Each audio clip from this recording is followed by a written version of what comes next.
هذه الليلة، ليلة 27، هي من أحرى الليالي، وقد جاء عن غير واحد من الصحابة مثل أبي وابن عباس وبعض الصحابة أنها ليلة 27، أي أحرى ليلة تحرى أن تكون ليلة القدر. لكن كما تقدم في زمانه حصلت في ليلة 21، وحديث عبد الله بن أنيس ليلة 23، والنبي عليه الصلاة والسلام أمر أن نتحراها في العشر كلها. عن زر بن حبيش قال: سألت أبي بن كعب رضي الله عنه فقلت: إن أخاك ابن مسعود يقول: من يقم الحول يصب ليلة القدر. من يقم الحول يصب ليلة القدر. من يقم الحول يعني يقم السنة كلها.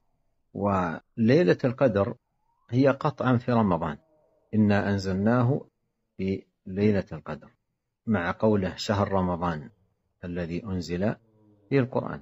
فإذا كان أنزل في ليلة القدر، والله يقول شهر رمضان الذي أنزل فيه القرآن، إذن ليلة القدر في رمضان.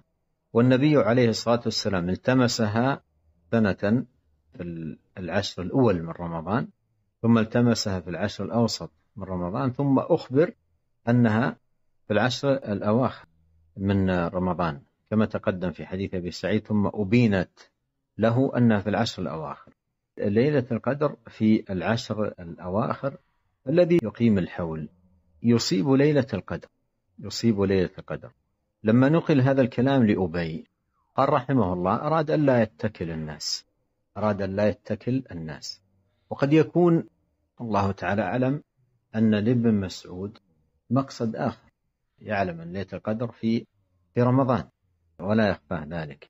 لكن من يقوم الحول يعني من يكون كل الليالي، كل ليلة يحييها من ليالي السنة، ليس من ليالي رمضان، من ليالي السنة يشتغل كل ليلة يحييها بصلاة، لو حظ من صلاة. من كان هذا شأنه لانت نفسه في ليالي السنة قياما، هل ستفوت ليلة القدر؟ نفسه لانت. هذا الذي ما يقوم الحول يأتي في العشر الأواخر يريد أن يخصم من بعضها، ويريد أن يقوم جزء من بعضها، ويقاوم نفسه مقاومة شديدة يعالجها حتى تقوم، ونفسه أيضا تقوم وفيها ملل وسآمة إذا طال القيام أو شيء من هذا القبيل. أما الذي على مدار السنة يصلي، إذا جاءت ليلة القدر تكون نفسه ماذا؟ في غاية اللين والطمأنينة، وعندما يستكثر تكون لينة نفسه بهذا الاستكثار من القيام. أما الذي لا يحيي السنة وتأتي ليلة القدر ويريد أن يحييها، يكون في ذلك عليه ماذا؟ عليه ثقل ومشقة، ونفسه يصلي وعنده سآمة، شيء من السآمة والملل والضجر. أما ذاك الذي يصلي الحول ما ألينها عليه وأخفها على نفسه وأطيبها، ويود لو أن ليلة القدر طالت. والآخر ربما لو زادت القراءة إذا كان يصلي مع الجماعة زادت يسيرا شعر بملل شديد وضجر وتضايق من هذا الأمر.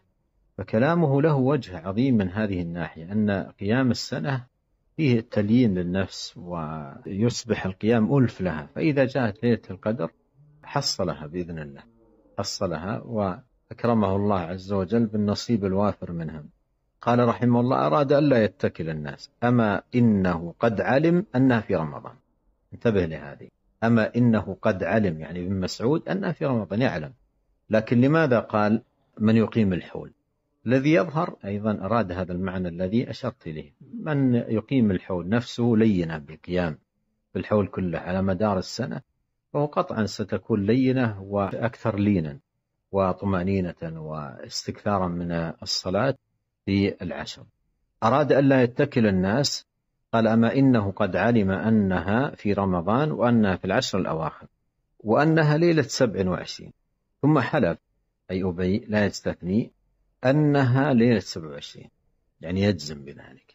فقلت: بأي شيء تقول ذلك يا أبا المنذر؟ قال: بالعلامة أو بالآية التي أخبرنا رسول الله صلى الله عليه وسلم أنها تطلع يومئذ لا شعاع له. ومع ذلك، مع هذا الجزم من ابن مسعود ومن أبي وأيضا بعض الصحابة، فالأخذ بوصية النبي عليه الصلاة والسلام التمسوها في العشر الأواخر هو المطلوب. الأخذ بوصية النبي صلى الله عليه وسلم التمسوها في العشر الأواخر، فتلتمس في العشر الأواخر، ويجتهد المرء في العشر كلها، ومن يقم العشر يصب ليلة القدر، ومن يقم العشر يصب ليلة القدر. فينبغي على المسلم أن يتحراها في العشر، يتحراها بالذكر والعبادة وقيام الليل، وأيضا كثرة الدعاء، لأن مما تتحرى به ليلة القدر كثرة الدعاء فيها، والصحابة كانوا يعلمون ذلك. ولهذا عائشة رضي الله عنها أم المؤمنين كما في الحديث الذي في السنن قالت: يا رسول الله، أرأيت إذا علمت ليلة القدر أي ليلة هي، ماذا أقول؟ يعني ماذا أدعو؟ هذا السؤال منها مبني على ماذا؟ أنه متقرر في نفوسهم أن ليلة القدر ليلة تحري دعاء، حر الإنسان فيها الدعاء ويكثر من الدعاء، فتسأل عن دعاء جامع مناسب لتلك الليلة تكثر منه، لا أن تكتفي به وتترك ما سواه، لكن تكثر منه وتعتني به في تلك الليلة. قال: تقولين اللهم إنك عفو تحب العفو فاعف عني. وهذا يتناسب مع هذه الليلة، لأن ليلة القدر كما قال الله في سورة الدخان: فيها يفرق كل أمر حكيم، يعني يكتب ما هو كان في السنة إلى ليلة القدر الأخرى، فيناسب جدا في ليلة القدر أن يطلب العفو من العفو سبحانه وتعالى. فإذا فاز بالعفو تلك الليلة فهذا يعطيه ماذا؟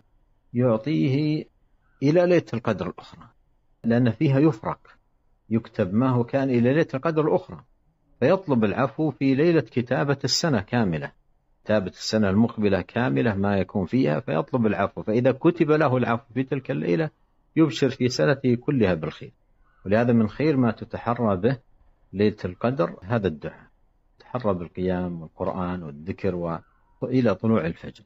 نسأل الله الكريم رب العرش العظيم بأسمائه الحسنى وصفاته العليا وبأنه الله الذي لا إله إلا هو أن يبلغنا أجمعين شهر رمضان المبارك، وأن يبلغنا ليلة القدر، وأن يغنمنا خيراتها وبركاتها، وأن يغنمنا خيرات رمضان وبركاته، وأن يهله علينا بالأمن والإيمان والسلامة والإسلام والعز والرفعة لأمة الإسلام بمنه وكرمه، إنه تبارك وتعالى سميع الدعاء، وهو أهل الرجاء، وهو حسبنا ونعم الوكيل.